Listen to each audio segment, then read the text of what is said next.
Hello again, everyone. This is Joe Henches with Beyond the Chart, your source for exceptional video analysis of stocks, ETFs, and indices so you can become a better trader. Welcome back. Tonight is Monday, August 24th, and we had a big day in the market today. And usually you kind of sit back and go, well, how much change in one day? Well, when the market was down over 1,000 points in the first 5 minutes, that's a lot of change.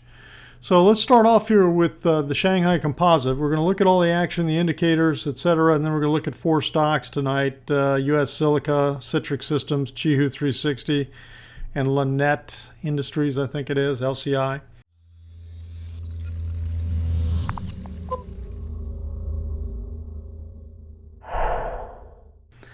All right, let's start off here with the Shanghai. It was down 8.5%. On top of these previous 2 days down here. And so this is, triggering a lot of the selling, and it's rippling throughout the globe. I do think that there's a potential support right down in here around 3050 to 3100. And it's interesting, not only can you make the case for support coming in there, but this distance here in terms of a swing move breaking from here comes right down to about 3050. So it's going to be interesting. That's 159, call it 160 points more further down, which that's another 5% move from the close yesterday. So we'll see what happens. All right, let's take a look at the Dow Industrials. We talked about how it was down over 1,000 points in the first five minutes and ended up down 588 points on the day. Another 3% plus down day to back up Friday's 3% day.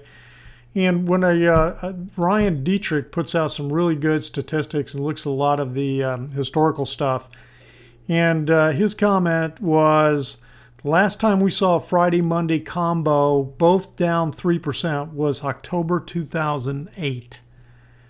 And the last time, 3%, 2 days in a row. It hasn't hit 3 days in a row since July 1933. And then the fact that we were down 2% here, 2% here, 3 days in a row, 2% plus, greater than 2%. It hit 4 in a row in 2002, and the record is 5 in 1932. So we're getting some pretty good volume, pretty good percentage moves to the downside, pretty big crack here in this market, and it's happening very, very quickly. All right, so now I do think, let's take a look at these support areas I've got outlined here. This is back into the February 2014 that it basically got down almost exactly to and then reversed off of, but it smashed due through the October 2014 low here. Let's take a look at the S&P 500. Similar thing, although the S&P has not gotten to the October low, October 2014. Okay, it closed at 1970 on Friday, and that was a couple points below the zone that was 1972 to 1980 that I had on here, and that just got this continuation. It just coming on down. The fact that the Dow broke the October low and the New York Composite smashed through it, also we'll show that in a minute, makes me believe that this is going to take it out, if not tomorrow, within the next few days is my guess. We'll see. The NASDAQ, we've talked about how it confirmed this top in here, this broadening top, and boy, this smashed down through. Now we're talking about the December, January lows in here of the NASDAQ, so it still hasn't hit the October, very similar to the S&P 500. New York Composite, let me come back to that in a minute. Look at this, okay? So we talked about how this was the minimum expected move on the Head and Shoulders. Well, it gapped below that on the opening and actually broke the October low on the opening today on that index, and then had this huge whippy range. But look at these gaps in here in terms of the breakdown. I mean, it's just going straight vertical. It's just amazing to see the degree of selling that's happening in here now all of a sudden. And again, I've talked about when you get a wave 3, I mean, wave 3s can just be stunning, absolutely stunning. Russell 2000, same thing. I mean, look at this, just falling straight down.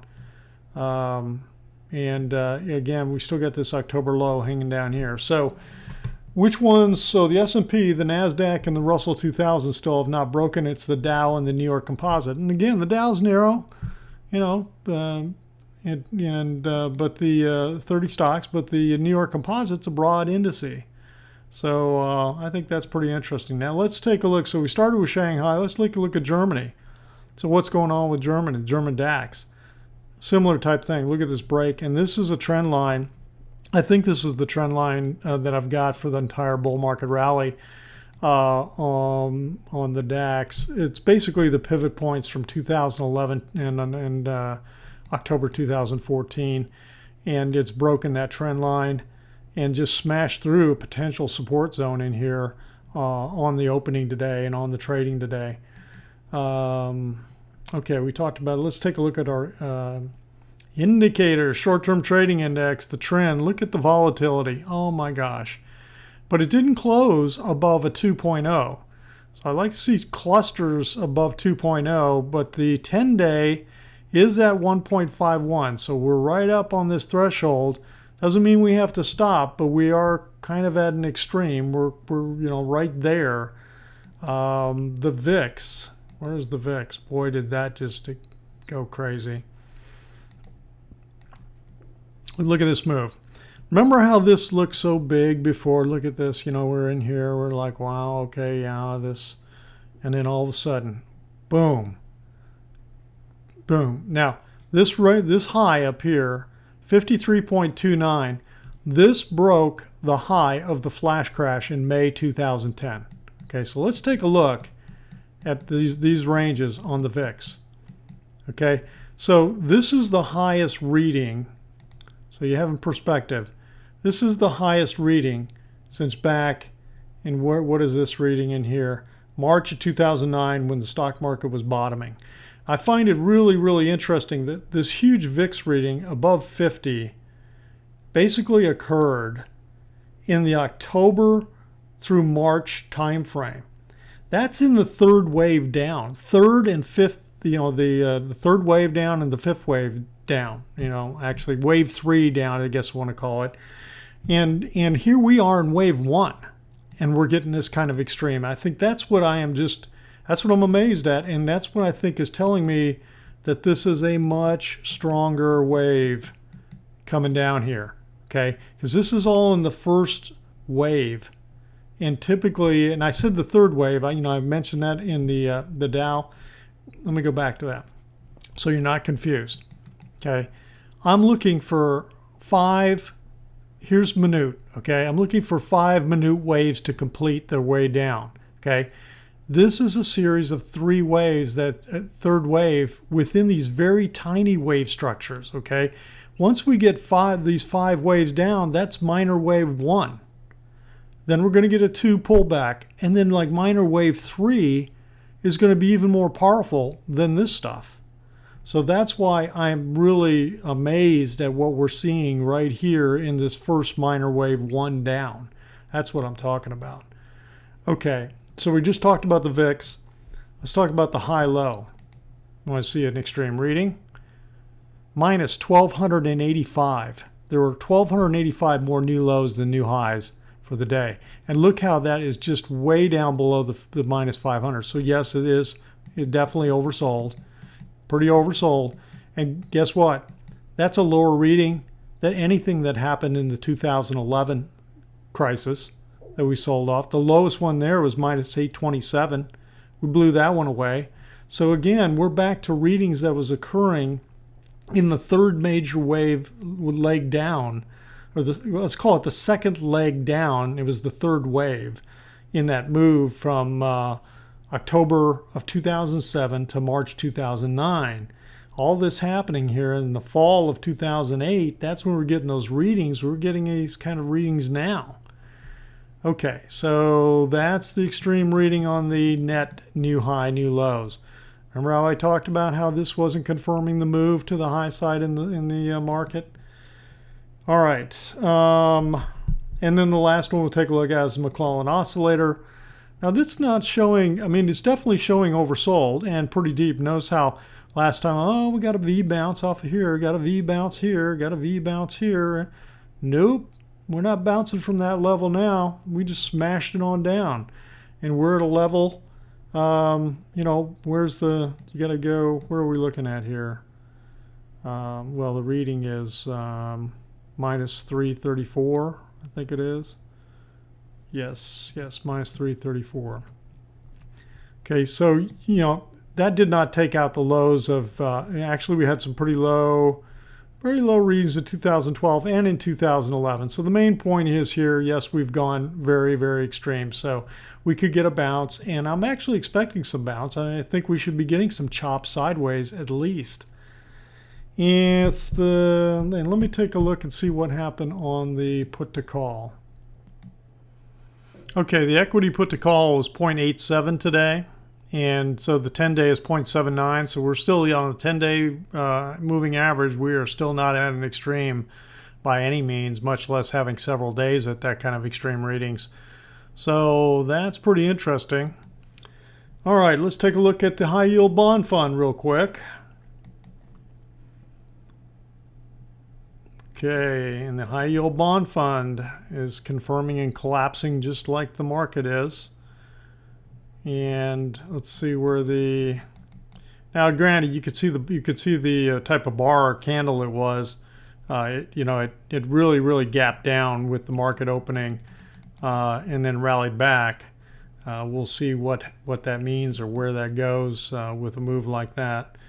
And let's take a look at TLT, the bonds.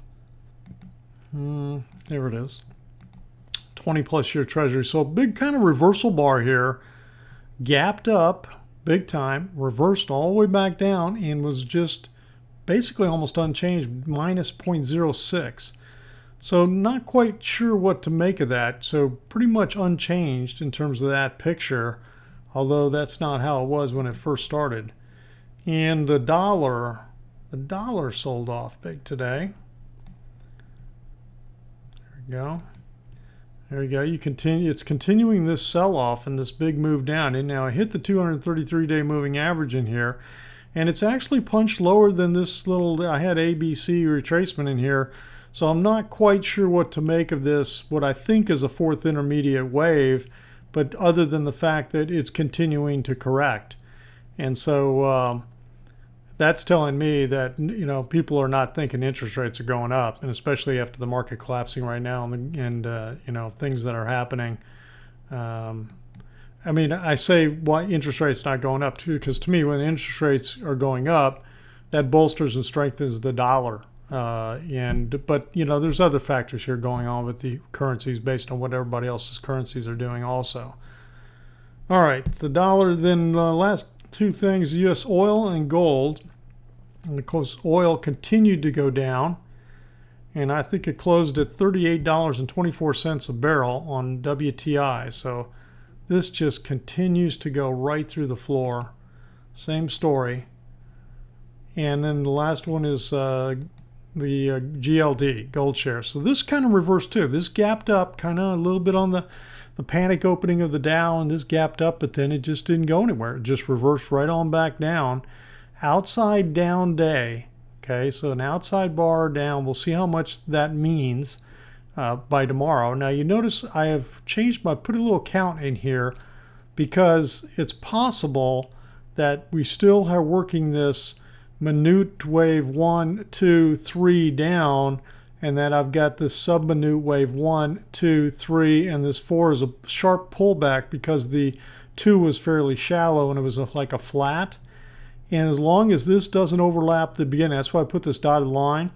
As long as that, then it's still a valid count, although fairly deep. It's kind of unusual to see a fourth wave deep like this, I'll admit.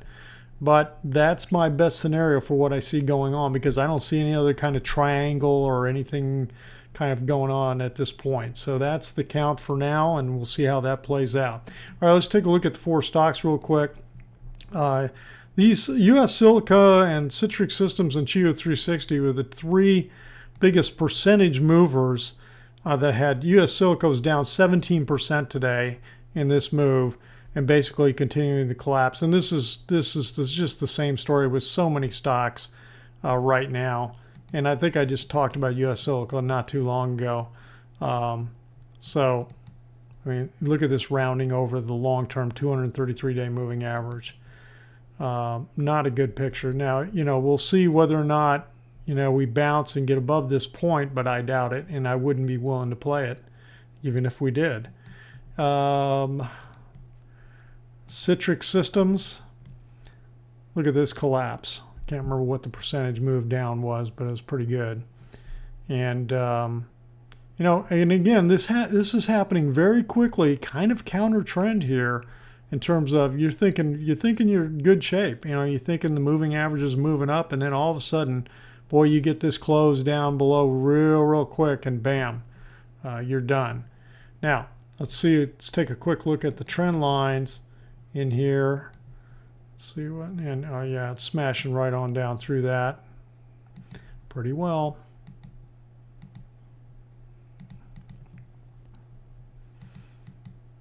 Now, in terms of support, okay, the other thing I saw in this was this big gap right here. We got almost completely closed here. Well, I think it closed it. Well, it came really close to closing it now.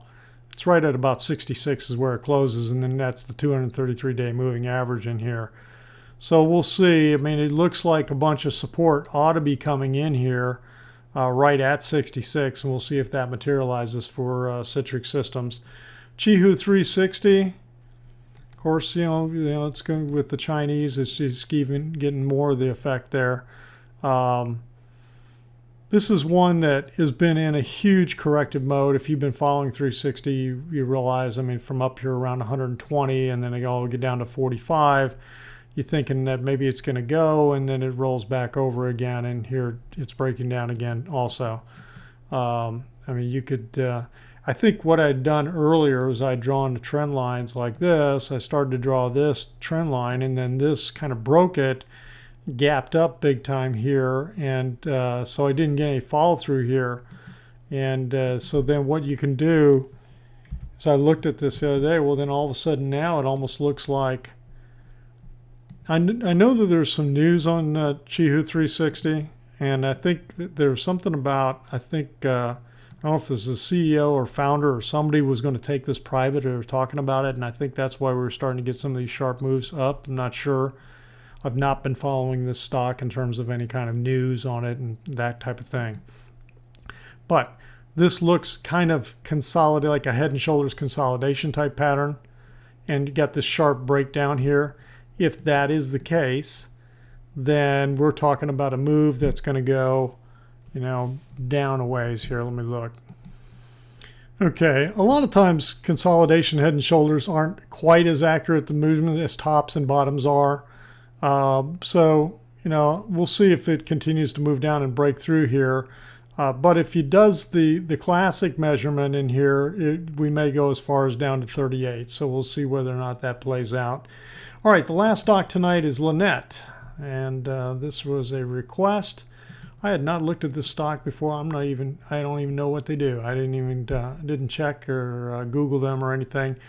So this stock has had a pretty big move in here. You can see this is all the trading I've got on it. So here's the March, or the low actually was November, December of 2008. So it didn't even bottom in 2009 over here. It had launched in late 2008, came off that bottom.